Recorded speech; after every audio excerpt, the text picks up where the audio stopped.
Hello বন্ধুরা, তোমরা সবাই কেমন আছো? আশা করি সবাই খুব ভালো আছো। কাকলি কিচেনে তোমাদের সামনে আর একটা নতুন রেসিপি নিয়ে চলে এসেছি, আম সন্দেশ। আমের সময় এখন আম সন্দেশ খেতে কিন্তু ভীষণ ভালো লাগে, সেটাও যদি বাড়িতে বানানো হয় তো আরও তার কথাই নেই বলতে। তো সন্দেশটা খুব ভালো হয়েছিল খেতে, তো তোমাদের সাথে শেয়ার করি। আমার ছেলে মেয়ে রসালো মিষ্টি একেবারেই পছন্দ করে না, সন্দেশটা খুব ভালোবাসে, তাই আমি ভাবলাম যে বাড়িতেও বানানোও হবে আর তোমাদের সাথে শেয়ারও করে নিই। চলো, এখানে 2 প্যাকেট দুধ নিয়ে আমি ভিনিগার আর সামান্য একটু জল দিয়ে দুধটাকে ফাটিয়ে ছানা করে নিয়েছি।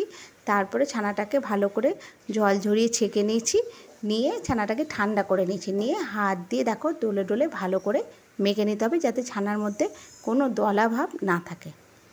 খুব ভালো করে কিন্তু এই মাখাটা মাখতে হবে।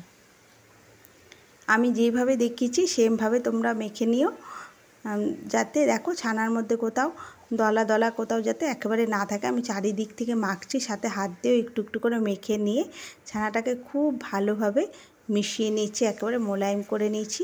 নিয়ে তারপরে এটাকে আমি দুটো এখানে আম নেব। আমটাকে ভালো করে ধুয়ে রেখেছিলাম আগে থেকে। আমি এখানে হিমসাগর আম নিয়েছি। হিমসাগর আম নিয়ে দুটাকেও খুব ভালো করে ধুয়ে রেখে এবার আমটাকে খোসাটা ছাড়িয়ে নিয়ে তারপরে আমটা থেকে সমস্ত শাঁসটা বের করে নিয়ে আটিটা ফেলে দিয়েছি। এটা আলাদা করে একটা বাটির মধ্যে এইভাবে করে নিয়েছি।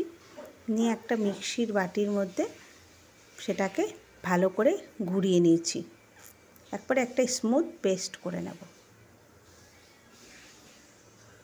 ঢাকনা লাগিয়ে দিলাম। আমাদের রান্নাগুলি যদি তোমার ভালো লাগে তাহলে অবশ্যই আমার ইউটিউব চ্যানেলটাকে সাবস্ক্রাইব করে দিও বন্ধুরা।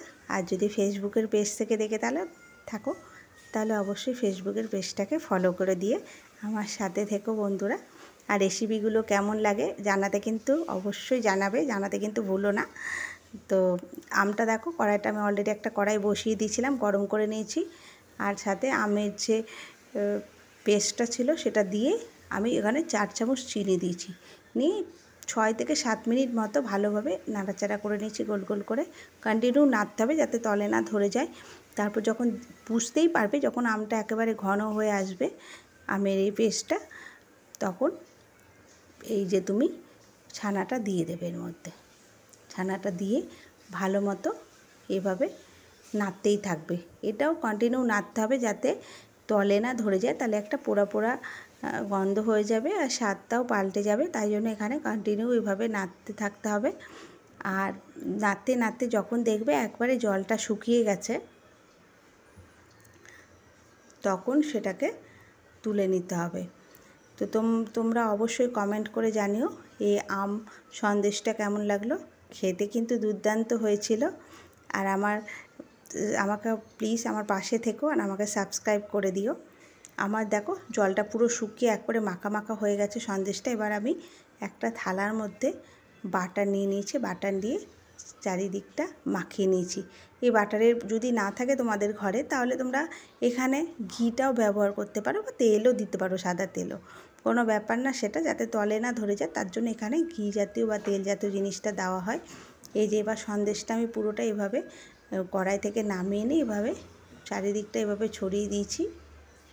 নিয়ে এবার আমি ঠান্ডা হতে দেবো। সেটা তোমরা ফ্রিজে রেখেও ঠান্ডা হতে দিতে পারো বা বাইরে রুম টেম্পারেচারেও ঠান্ডা হতে দিতে পারো। তো আমি এবার ঠান্ডা হতে দিয়ে দিলাম। এই 1 ঘন্টা পর আমি আবার এটা দেখাচ্ছি। আমি বাইরেই রেখেছিলাম, আমি কোনো ফ্রিজে রাখিনি, এটা রুম টেম্পারেচারেই ঠান্ডা করে নিয়েছি। তারপরে আমি এগুলোকে চাকু দিয়ে পিস পিস করে নেব, চৌকো করে পিস পিস করে নেব। শেপটা তোমরা তোমাদের মনের মতো দিতে পারো। তো সন্দেশ সাধারণত চৌকোই হয়, তার চৌকোটা দিলেই বেশি ভালো লাগবে আমার মনে হয়। তো এইভাবে পিস পিস করে নিয়েছি চৌকো করে। আর দুটো কাজু বাদামকে ওপর থেকে গ্রেট করে দিয়ে দেবো। এখানে কাজু বাদাম না থাকলে পেস্তাও দিতে পারো বা একটা করে কিশমিশও দিতে পারো, সাজানোটা তোমাদের ওপর এটা আছে সম্পূর্ণটাই। পেস্তা বাদামও দিতে পারো বা কাজু বাদামও দিতে পারো বা একটা করে কিশমিশ ওপরে দিয়েও তোমরা এটাকে ওপরে সাজিয়ে নিতে পারো সন্দেশটাকে। তো আমি ওপর থেকে, আমার পেস্তা ঘরে ছিল না, তো আমি কাজু বাদামই একটা নিয়ে ওপর থেকে এভাবে ক্রাশ করে করে দিয়ে দিয়েছি গ্রেট করে। সব দিকটাই দিয়ে দিয়েছি। এবার তোমাদেরকে আমি সন্দেশটা তুলে দেখাই কেমন হয়েছে। খেতে কিন্তু দুর্দান্ত হয়েছিল। আমার ছেলেকে প্রথমেই আমি দেখিয়েছি যে আমার ছেলে খেয়ে বলছে খুব ভালো হয়েছে। আমার ছেলের খুব পছন্দ হয়েছে, ও যেন ভীষণ সন্দেশ ভালোবাসে, আর আমারও ভালো লাগে সন্দেশ। তো যাই হোক, এই দেখো তুলে তোমাদেরকে দেখাচ্ছি। একেবারে দোকানের থেকে কোনো অংশে কম না, বরঞ্চ দোকানের থেকে বেশি ভালো হয়েছে। একেবারে পিওর জিনিস, খুব সুন্দর হয়েছে, খেতেও খুব ভালো, আর বানানো তো খুবই সহজ। তো তোমরাও একবার বাড়িতে অবশ্যই ট্রাই করে দেখো। আশা করি তোমাদেরও খুব ভালো লাগবে এই রেসিপিটা। তো কমেন্ট করে অবশ্যই জানিও কেমন লাগলো। আজ তবে আসি, সবাই খুব ভালো থেকো, সুস্থ থেকো। আবারও নতুন নতুন রান্না নিয়ে তোমাদের সামনে আবার এসে উপস্থিত হয়ে যাব। তো আজ তবে আসি, টাটা।